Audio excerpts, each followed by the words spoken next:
Good evening. Very warm welcome or good morning to all the participants on today's Smartkarma webinar. You might notice a different voice moderating today. That's because Michael Tagos, he's on a flight on his way to Norway. Yes, many of us have been stuck at home and not flown for a while, and it's refreshing to hear of travel in conversations again. As our expert speaker today, we're really honored to have with us Osbert Tang. Osbert will be discussing the outlook for China's solid waste treatment industry. Quite a niche topic, but a very important topic nonetheless. This is a core part of the work Osbert did in his recent Smartkarma original, which was titled China Environment Sector Deep Dive, Solid Waste Water Treatment. Solid waste treatment. And there are some very specific reasons that Osbert will dig into on why the solid waste side of this is extremely important in the coming year. And for those of you who do not know Osbert well, he's a very experienced analyst, at least 20 years looking at markets. And Osbert's focus has always been on Chinese transport, infrastructure, industrials, as well as utilities. He's been based in Shanghai since 2003, and he's accumulated over 15 years of combined knowledge on Chinese markets. And I think very importantly, a whole host of contacts within Chinese corporates and government entities. I must also say Osbert also looked at companies from a credit perspective during his stint at Moody's. So that makes Osbert's expertise really quite unique. So Osbert, big welcome. Hello, everybody. Thanks very much for taking time to join this webinar about the China environmental sector. And thank you, Smartkarma, for hosting this opportunity for me to talk about this sector as well. Thank you. No, thanks. As we just waiting another couple of minutes for attendees to stream in, I just want to lay out a few basic points about today's webinar. So first off, just a bit of hygiene rules. So Smartkarma webinars are all Chatham House rules. So please do not share on social media or anywhere else without first taking express permission from us as well as our research providers. Secondly, Smartkarma always helps clients who wish to undertake bespoke research requests or engage with any of our analysts at a much deeper level over specific ideas or more broadly around projects and portfolios. And for this, you can always contact your Smartkarma sales rep or your account manager, and they'll be able to explain how that's done. The last thing I would highlight is that I will take questions throughout the webinar. This will be a moderated session. We will get to these questions towards the end. And the first part of this webinar would be Osbert running us through a very brief presentation, which is broken into two parts. The first part is really setting the ground. Why is this particular sector important? And I promise you, there are some very specific reasons. And the second part of this webinar is going to be, how do we make money from it right here, right now? What are some of the stocks that are positioned to really benefit and what makes them compelling and actionable? So with that in mind, I'm going to pass it to Osbert, and I'm also going to share my screen and bring up his presentation. Perfect. Osbert, over to you. Your slides are now up. Okay, I see that. Thank you very much. And then thanks again for joining this webinar. Over the next couple of minutes, probably talking about like 20 minutes or so, I'm going to run through a couple of things about the China environmental sector. Firstly, I would highlight some of the key trends that is going to shape the industry. And then we also highlight the key risks faced by the industry. And then we move on to have some discussion about the valuation. And lastly, will be a brief highlight of some of the key stock picks that we have on this sector. We move on to the first slide. That is actually one of the major drivers for the sector, which we believe is going to happen over the next couple of years. It is the Chinese government's implementation of the solid waste pollution law. In fact, this law was approved by the NPC, the National People's Congress, in May this year and effective the 1st of September of this year. This is actually not the first version of the law. Before this one, actually, we have more than 5 previous versions, but this one is actually the most comprehensive revision, which covers a lot of more important issues. We can see that in this solid waste pollution law, it highlights clearly that the local government will play a more active role in the control as well as treatment of solid waste. In fact, one thing we want to highlight is that in this law, it very clearly lays out what are the responsibility of the local government and how they treat and how they perform in the solid waste collection as well as treatment is actually one of the KPI for the overall government performance. So that is actually getting more and more responsibility lying on the local governments. And we would see that one major issue that raised in this law is the substantial increase in the penalty for violation as well as the illegal treatment of hazardous waste. And this is one thing that we see that very important, because if you look at the overall waste production in China, over the last 5 years, the growth was around 4.4% in terms of the CAGR. This is actually accelerated from only 1.3% in terms of the CAGR over the previous 5 years. So actually, it's quite significant acceleration. So the government need to treat it and face this issue. And that means that with the substantial increase in penalty for violation, the waste producer are now more willing to pay the waste management and waste treatment fees. We expect that following the implementation of the law in the 1st of September, the local governments is likely to roll out more detailed policy as well as measures. So we do expect a lot of more active news flow to come over the next 12 months. And then potentially that would also involve a revamp of the existing waste collection as well as treatment fee arrangements. Note that one thing is that we see that the special purpose bond issued in the first 5 months of this year, about 9% of them, or roughly about 200 billion RMB, are for the investment in ecological, environmental, and water projects. Although it is only around 9%, but it is already the 5th largest category of usage of the proceeds from the special purpose bond issued by the local government. So that is actually reflecting a very significant portion of the overall proceeds. And so that also see that the significant emphasis of the government on environmental protection. Lastly, we also see that the waste producers are responsible for the waste treatment charges. And that means that potentially we would see the upside to the waste treatment pricing. And the government at the same time with the investment from the proceeds for the special purpose bond issue, that may help to build out more infrastructure as well as facilities to do the waste management. So as a result, the government as well as the overall waste treatment companies will get into a much closer cooperation with each other. So that was actually a very important as well as positive trend development under this solid waste pollution law. Understood. Osbert, just sort of one or two very quick questions. So did I hear this right, that the law actually only went into effect on the 1st of September? So we're literally just 1 month into it. Yes, correct. It is actually implemented starting only in the 1st of September, only 1 month. And we actually going to see potentially going into more detailed plan like the 14th five-year plan. But the central government will have more detailed measure. So that was actually something that we would be expecting in the next master plan of China. Got it.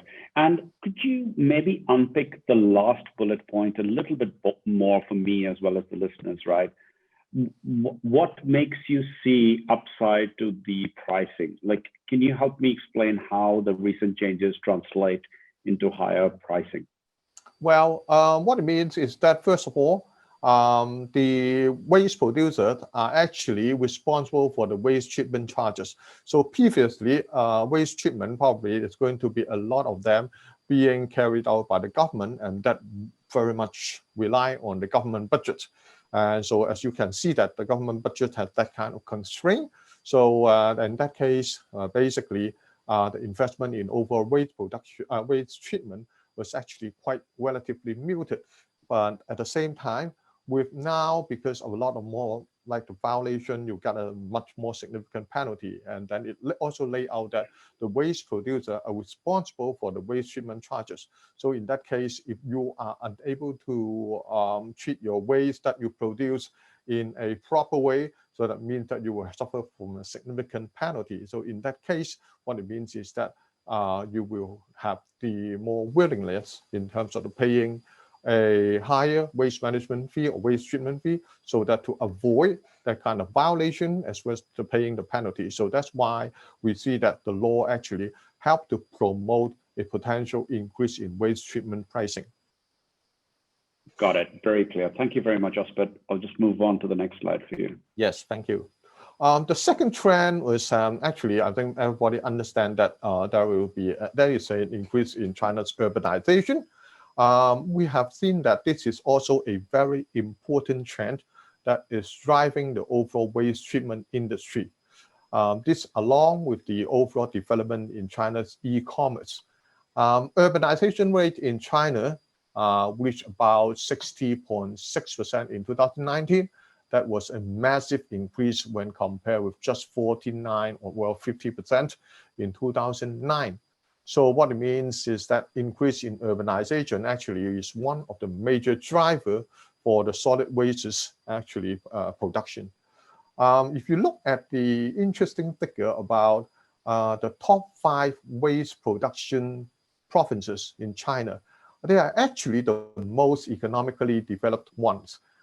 This, for example, including the top 5 are like Guangdong, Shandong, Jiangsu, Zhejiang, as well as Henan. These 5 provinces are the ones with the most significant waste production, and on aggregate, they are generating about 36% of the China's total solid waste. This also are the area that we see particularly a lot of actually express package are being delivered within these more economically developed areas. One interesting thing is that if we look at the express package growth rate, actually that reached about 30% CAGR between 2014 and 2019, and a lot of them actually generate quite significant waste. On the right-hand side of the slide, you can see that there we have a breakdown in the express delivery waste. Actually, express delivery is a major solid waste generator. The e-commerce express particularly is generating paper and plastic waste. Paper is accounting for the major portion. If you look at the breakdown, the corrugated boxes are accounting for about 44% of the total express delivery waste. And then the plastic materials are about 33.5% of the total. So that means that they are actually a major contributor for the express, for the solid waste. In fact, what we see is that there are a lot of the plastic materials we in China. Sadly, what I'm doing is that every day I receive like 5 to 10 different express delivery package. My household is 4 people, and every day on average we get at least delivery of 1-2 packages. There are a huge amount of this kind of express delivery waste. Packaging is heavy, and also we see that a lot of plastic material, the plastic bags, actually you don't want to touch them at all. They feel so dusty. And then one issue is that the plastic waste, actually you don't know what are the very origin of this plastic they use in packaging. So they are actually something that may be actually harmful to the human body. So in that case, actually, that is something that we have to have an immediate treatment in terms of the solid waste that generated by express delivery. And going to the next thing about the COVID-19 in this year, and also have further raised the importance for the treatment of the medical waste. In fact, between 2013 and 2018, medical waste in China grew by roughly about 49 to 50%, also a quite significant increase in terms of the volume. So these mainly reflecting that urbanization, e-commerce, as well as development in terms of the medical sophistication, treatments of sophistication actually generate a lot of waste that the country need to handle as well as properly treated. We'll then move on to the next major driver. Yep. It is the rise in solid waste treatment capability that also help the overall development of the industry. Used to be landfill account for a significant portion of the waste treatment. That is back in 2008, about 82% of the waste are using landfill as a treatment, but only 52% in 2018, so the significant decline. Partly this is because of the lack of the landfill site and also concern about the safety issue, as well as the secondary pollution issue. So this makes landfill as an increasingly less favorable treatment for the waste. While at the same time, incineration has surged from just around 15% in 2008 to 45% in 2018. If you look at this trend, clearly that over the next 2 years, we are likely to see incineration overtake landfill as the major treatment option that opted by the country. In fact, incineration is now a more feasible mode given the improvement in the technology. And at the same time, it is also able to generate power as well as heat. So in that case, that is actually a win-win situation. So that's why incineration has been gaining popularity in terms of the waste treatment methodology.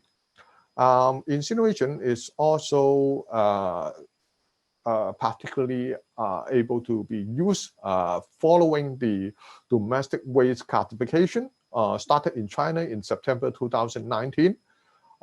Because that would help the differential handling of different type of waste.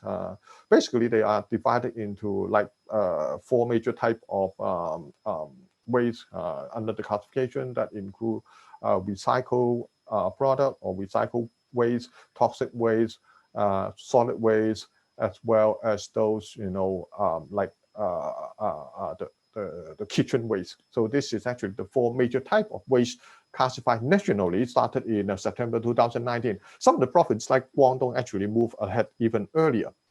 The daily waste treatment capacity has also increased by over 182% over the last 10 years.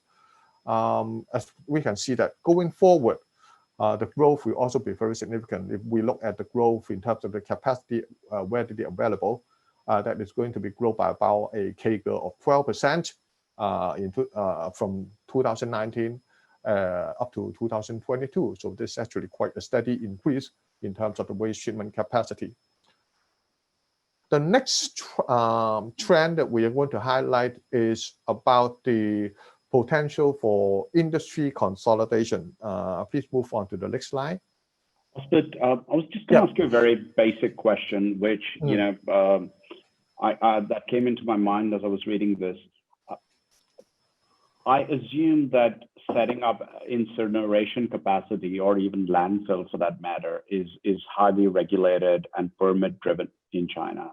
Am I right in that understanding? Well, yes. In fact, landfill is actually less, to a certain extent, what we call it less regulated. And the landfill business operated by the waste treatment company is actually relatively loosely controlled when compared with the incineration. Incineration, actually, you have to have obtained actually much more extensive government approval. Understood. And for hazardous and medical waste, again, that would be mostly an incineration type strategy? Yes, correct. Most of them fall into incineration. As you can understand, that medical waste would be quite difficult to put into the landfill. Got it. Thank you very much. Yes, potential for industry consolidation, we see that is an important trend because the industry itself is quite interesting. It's quite fragmented. Even the largest one in terms of the waste to energy treatment company, China Everbright Environment, based on the 2019 capacity, it still only had just a market share of 11%. And the top 10 of these players only have a market share of 56%. And a lot of those smaller players on average have like 4 or 5% of market share. So that make it a very fragmented industry. And this is primarily as a result of the localized operations, because many of these companies need extensive collaboration with the local governments. And some of the Asia company may have only just, for example, one geographical area focus. So these are relatively small with relatively lower return. And many companies are actually not in terms of the profitability, quite weak. So we see a lot of potential for industry consolidation. And at the same time, one possible trend is that because, as you can see, that the budget for the local government is quite tight now, you can see that actually a lot of them will see potential to sell their current owned by the government waste treatment operations to third-party operators, because previously, due to the government nature, a lot of them are relatively inefficient, generating low return, and which I think the private enterprises as well as the listed company, they will have a lot of room to improve the efficiency, and as a result, improve the return previously for the project previously in the hand of the government. So that we see a potential for industry consolidation will be one of the ways to bring up the overall return of the industry. And Osbert, do you notice local governments being shareholders in some of these companies as well?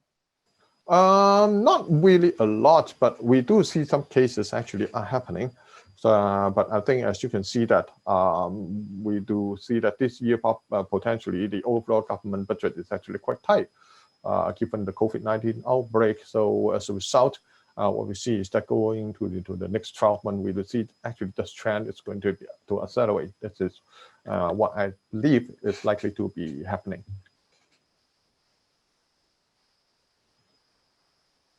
Okay. Great, thank you. Just moved you to the next slide as well. Yes. And then last thing I want to highlight is the favorable financial infrastructure. Particularly what I mean is that the government actually has been promoting like the public-private partnership, the PPP, as a popular arrangement for China's waste management and treatment projects. I don't go into the number in detail, but overall we do see that quite significant investment has been made through PPP in terms of this waste to WTE projects. And one thing that we see favorable to this project, the government are now promoting the securitization of infrastructure PPP project, as well as if the government actually is promoting infrastructure REIT, which we lay out in this year in terms of a number of reports that I have already written on. That would allow some of the companies that they have a lot of projects currently in operations, and they can allow for this company to list as projects as REIT, infrastructure REIT, to recycle their capital, while at the same time this recycled capital can be used either to reduce the debt or to fund the investment in new project. Note that in the infrastructure REIT program that drafted by the NDRC and the CSRC, actually solid waste and hazardous waste treatment industry are listed as one of the priority support industry for the REIT program. So we're actually going to see more and more companies to move their project from the operating level into the REIT. So in that case, that actually should be positive towards the overall company's valuation, financial position.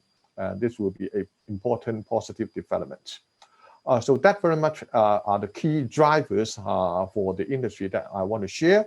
The next slide is going to be focusing on some of the key risks that we're going to face in this industry. I'll just briefly highlight three. The first one is that, as I mentioned, that the industry is highly fragmented. So we do see that there's still competition in such a kind of industry. That gives you two numbers. If you look at the A-share company, the average ROE of this waste treatment company is only around 4 to 5%. Whereas for the Hong Kong companies, they are about 17 to 18%. Because a lot of the A-share company, as I mentioned earlier, they are relatively small in size, as well as they are focusing in a single area that without a overall synergy. So there is actually quite heightened competition given the fragmented industry. One area that that as a result drive the low return of many companies in the sector, particularly those A-share company. The second one is the change in on-grid tariff and subsidies. As you can see that renewable energy are actually seeing a lot of concern about the removal of the government subsidy. This is one development trend. We should see that very much that would be a risk that faced by the waste management company, because the waste management company derive the revenue mostly from two parts. One is the waste treatment side, and the other one is the sale of electricity. So that sale of the electricity part is actually depending on partly the subsidy, which is actually the rightmost two boxes on the chart on the right-hand side. These are mostly the subsidy at the local government level, as well as the central government level. And the last one is that the weak power demand due to economic slowdown. We have COVID-19 this year, and also global economies are still slowing down. Although we do see a pickup in terms of overall export momentum, but still there is a concern about the overall external demand that was actually will have a potentially negative impact in terms of the power demand, may not be growing as fast as before. So these are some high key risks that we would likely to see the industry facing. The last thing in terms of the sector is in terms of the valuation, which is shown on the next slide. We just highlight two things that we want to show you is one is the relative valuation of all the companies covered in our Smartkarma original on a price to book versus ROE level ratio. And the other one is the PE versus growth ratio. Basically, it is interesting that as we cover one of the A share in this sector, Wei Ming, it is obviously because it is an A share, it has the highest valuation, both in terms of PB, ROE, and also PE to EPS CAGR. But if you exclude the red line, or we exclude the Wei Ming, only focusing on the trend line of the green one, that's basically only the 4 Hong Kong companies that we mentioned. None of them actually appear especially cheap or especially or particularly expensive.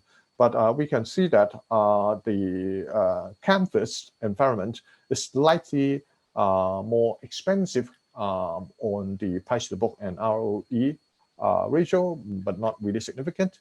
But at the same time, if you look at the PE to EPS CAGR, look like that Quantz Venture is a bit more pricey. But note that because the EPS growth is actually dragged down by a slower growth of the cement business when compared with the waste treatment business. Note that if you look at the first half number, the cement business is growing at single-digit level, but at the same time, the waste treatment business, actually the profit is growing at 30% level. So this is one reason why Quantz Venture appear to be more expensive when compared with its peer on the PE to growth basis. But going back to our conclusion, we still see that none of them really look particularly expensive or cheap relative to the peers. So along the same line, basically, we do see a lot of companies in terms of the relative valuation within the sector are quite reasonable. And so I'll stop here for talking about the sector, and then the next 3 slides are on the individual company that we want to highlight. The first one is Quantz. Quantz Environmental. I think instead of going into a lot of the details, I would probably just highlight a couple of things. The first one is that it is really a pure play on WTE and with a focus on Guangdong. Good capacity in terms of the pipeline, very simple business model and portfolio. Just basically generating revenue from the waste to treatment, waste to energy business. They also have very good strategic relationship with the strategic shareholder like Shanghai Industrial, SIIC, as well as Baowu, the steel company, the largest steel company in China. So that is basically a supportive for them to expand outside of their major homeland in Guangdong. Guangdong roughly account for about the 50% of the capacity now. So going forward, we do see more room for them to expand outside of Guangdong. Pipeline-wise, actually, if you look at the first half, they have actually the capacity is going to grow by about 26%. Just in the second half of this year. So that will see a very important contribution going into next year, because when they have a full year completion of the project that finished in second half of 2020. So this is one of the company that we like most. Probably the weakness about this name is that the key drawback is it is relatively high gearing. So that is actually one of the characteristic of the industry because of the nature of the operations. We'll touch on it later. Then we move on first to the second company that we want to highlight is Quantz Venture. This company is actually quite unique because it is a pioneer in cement waste incineration solution in China. This is actually quite unmatched by other players. One thing we particularly like this company is that it is majority owned by the employees, 46%, and the remaining stakes owned by cornerstone investors. So it has reasonably good corporate governance and make sure that the shareholders and the management are actually very aligned in terms of their interests. Very good pipeline. We do see at least growth rate is going to be around 12% for 2019 to 2023. And the company has very strong track record in terms of adding new capacity. One last thing about Quantz Venture is that it has very solid financial position. It is actually has the best financial position among the companies that we cover in the Smartkarma or regional on the waste treatment sector. It is only have a 10.9% gearing, so they does not really have any cash core risk. At the same time, they're generating an ROE of 22%. Obviously, some of the reason is coming from the holding in Anhui Conch, the cement company. But overall, if you look at this company, still it has a very solid financial position while at the same time generating a good ROE. Lastly, we want to highlight is China Everbright Environment.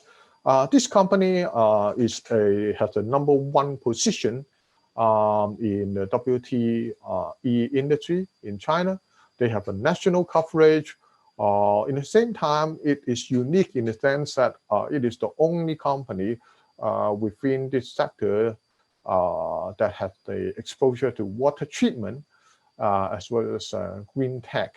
But at the same time, because of these two businesses are holding through two listed companies, so that is sadly that have result leading to the company more have a holding company nature or characteristic. It also have quite solid project pipeline, which secure with the project in construction as well as in preparation equals to about 77% of the current operating capacity at the end of first half.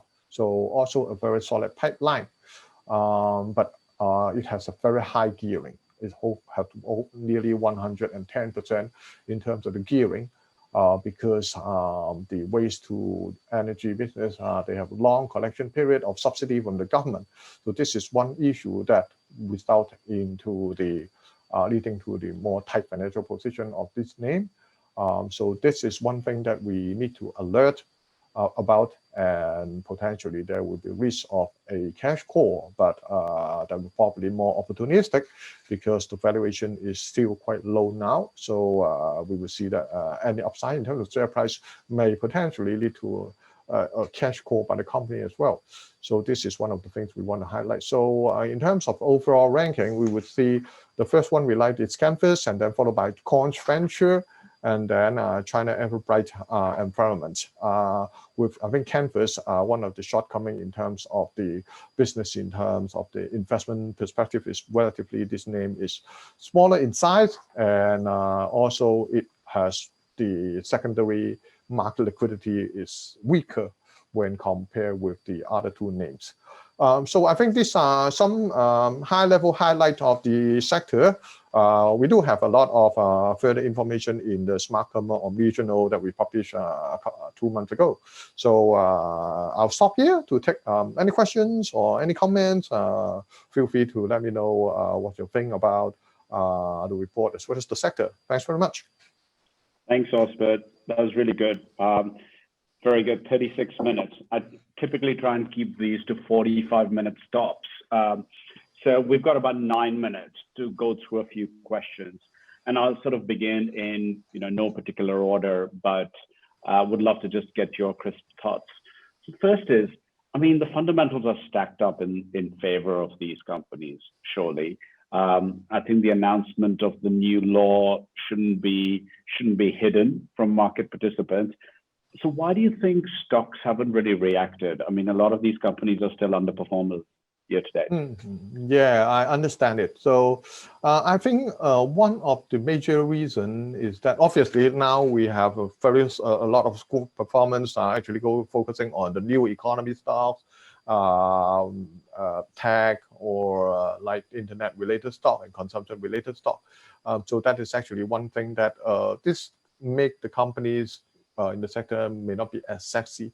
But I think fundamentally, we also have one thing that is very interesting about these companies.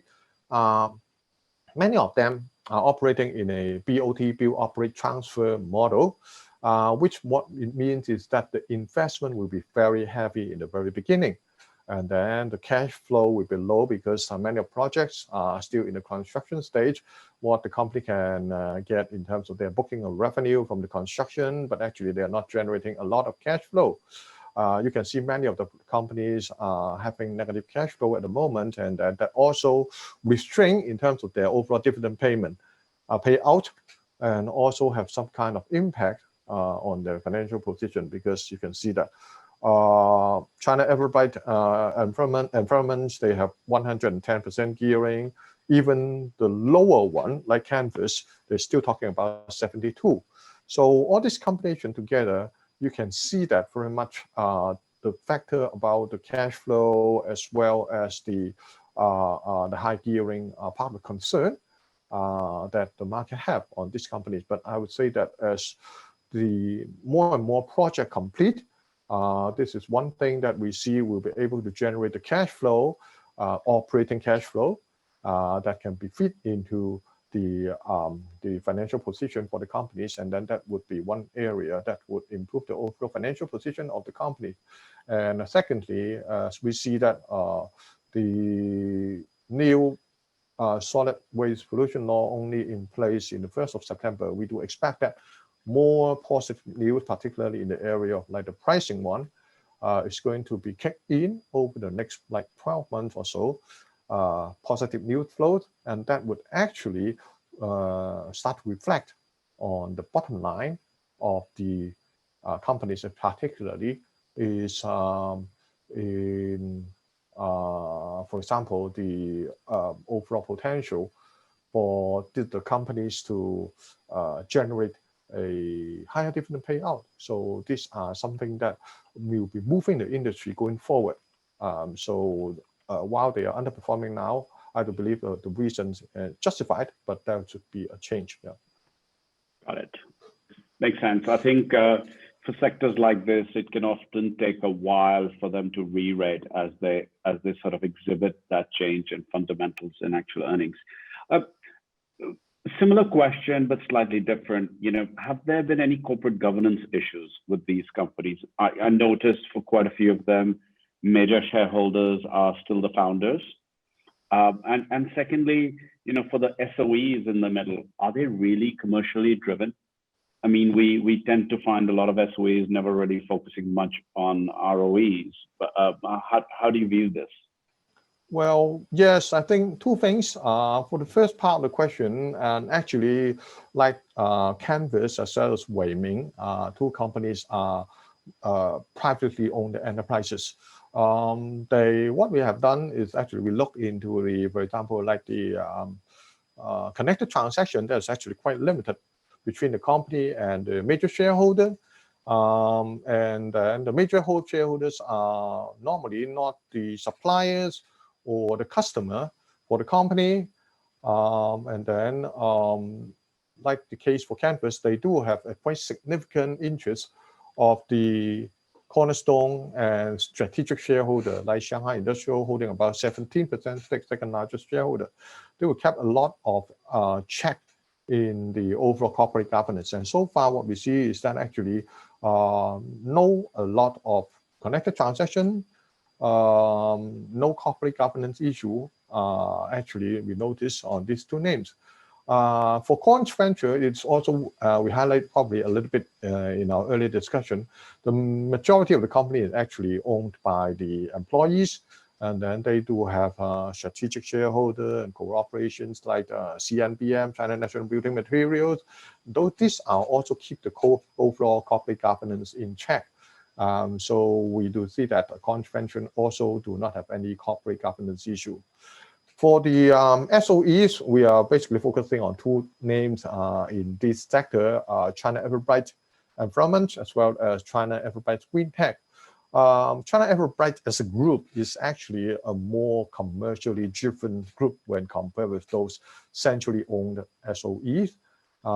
They, for example, like China Everbright Limited, that are actually a diversified financial conglomerate or company, which basically are focusing on venture investment.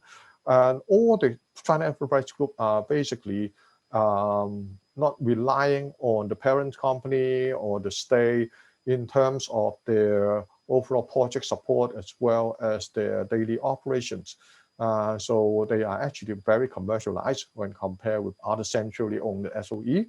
And the senior management all have stake as well as options in these two companies. They are red chips, but not H share. H share will have more difficulties in realizing these options, but they are the red chips which have actually incorporated in Hong Kong or overseas, and they do have more room actually to realize these options. And then the shareholders, the senior management, all have stake in these two companies, China Everbright Environment, China Everbright Green Tech. So that also aligns very much the interests for the management with the shareholder, with the minority shareholders. So this is actually quite commercially minded companies.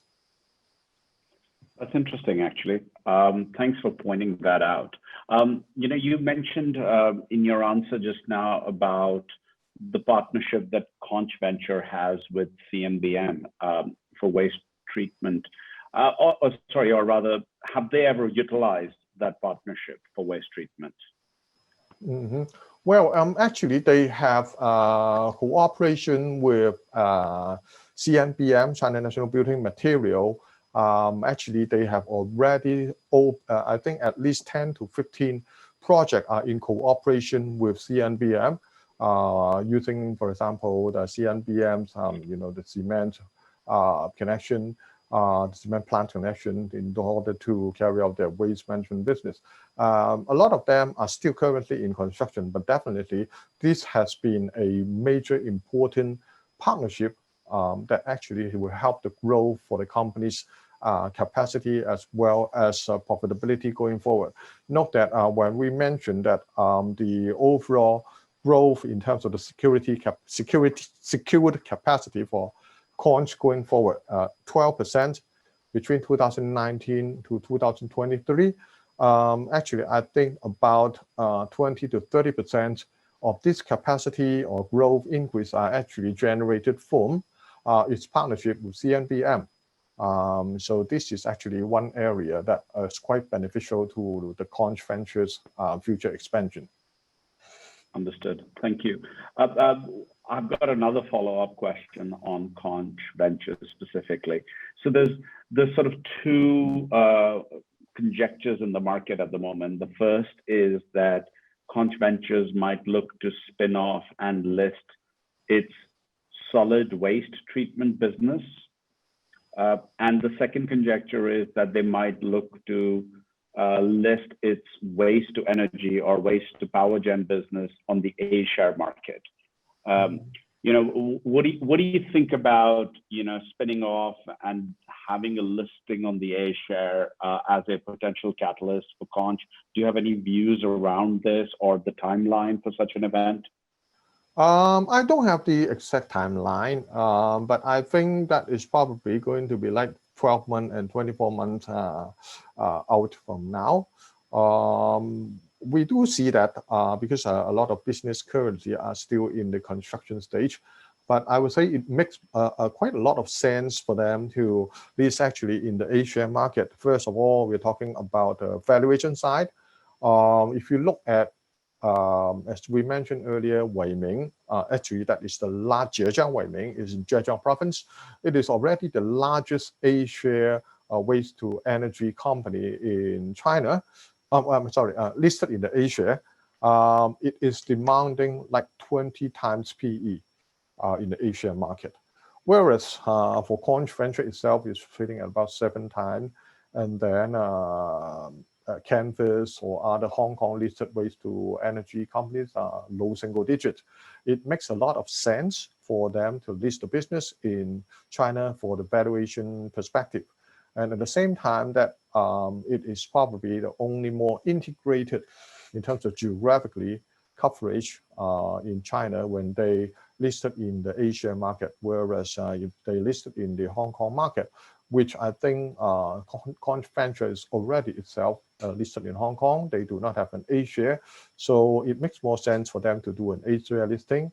That would particularly on the negative side, turning the company, the Quantz Venture into more like a holding company, because at the same time you can see that most of the business after the listing of the waste to energy business as well as the solid waste business, and then they are holding the stake in Anhui Quantz, will very much like a holding company, and that would demand as a result to lead to a discount to I think that the NAV, put it this way, or some of the parts.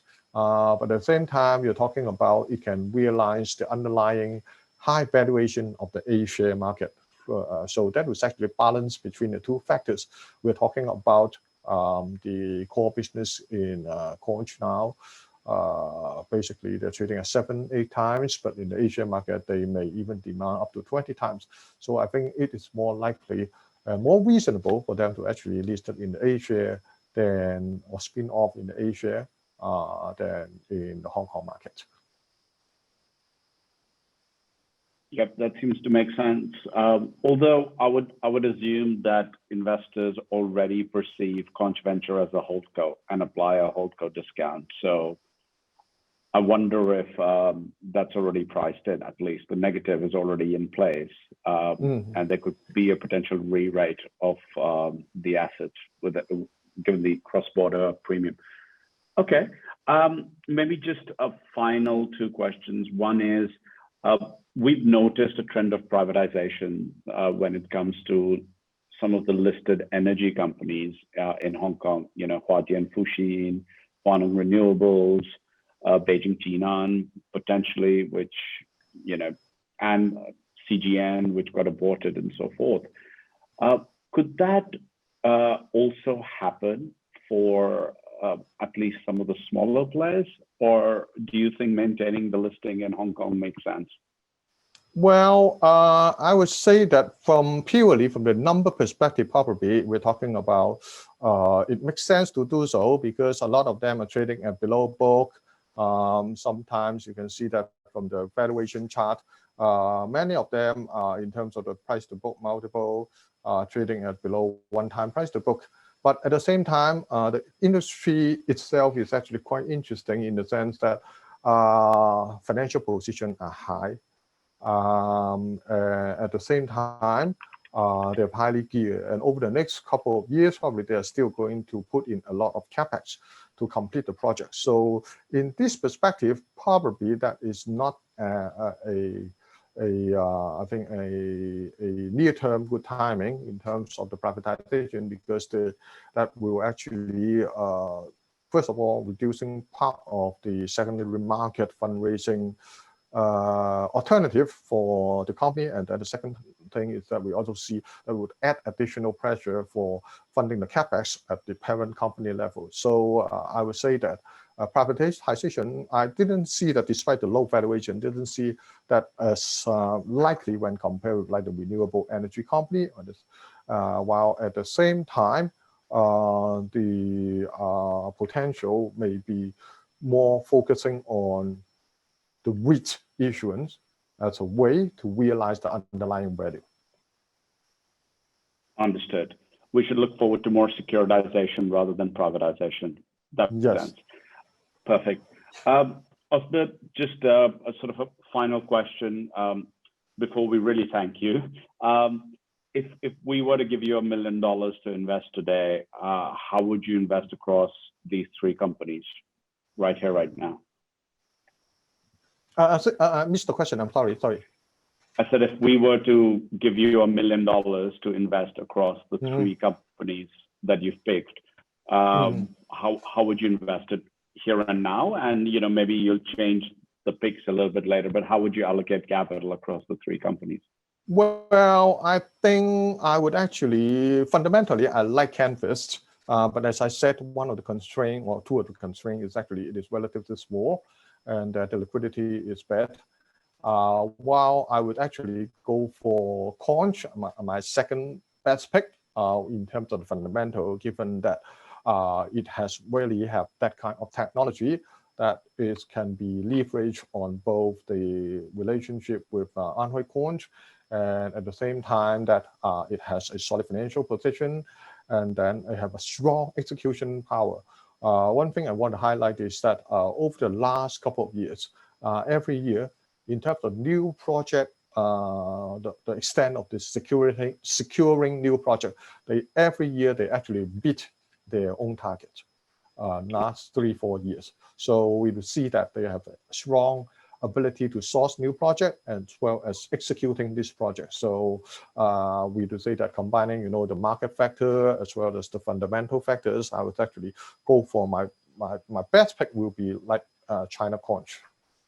Got it. Venture. So you'd probably put the entire $1 into Quantz Ventures right now, and maybe when Everbright does an equity issuance, maybe take the placement as that reduces the gearing overhang, and Canvas wait for it to become a little bit bigger and more liquid. Would that be right?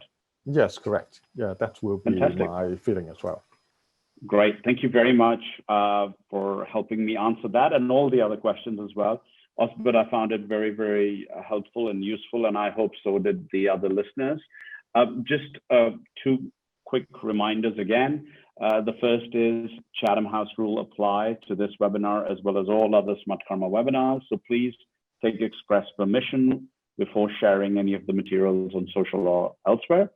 And secondly, we continue to help clients who wish to undertake bespoke research requests or standalone assessments of their portfolios.